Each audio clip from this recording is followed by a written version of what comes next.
אנו נדגים פירוק והרכבה של קלנועית עילית. להלן שלבי העבודה. פעולה ראשונה, כיבוי הסוויץ'.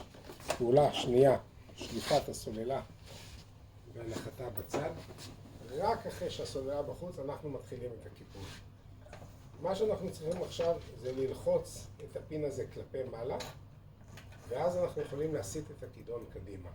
כשהכידון נמצא קדימה, אנחנו מניחים יד אחת נשבת על הכידון, יד שנייה על המושב, ורגל מאחורי הגלגל האחורי, ונותנים דחיפה. בצורה הזאת אנחנו מפרידים בין החלק הקדמי ולחלק האחורי. כשהחלק הקדמי מופרד, אנחנו מציבים אותו על הרגלית, ויכולים לקפל את החלק האחורי. לשם קיפול החלק האחורי, מה שאני עושה זה שם רגל בקדמת הגלגל, ופשוט מקפל את המושב.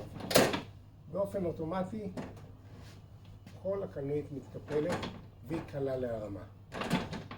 על מנת לפתוח את הקלנועית בחזרה,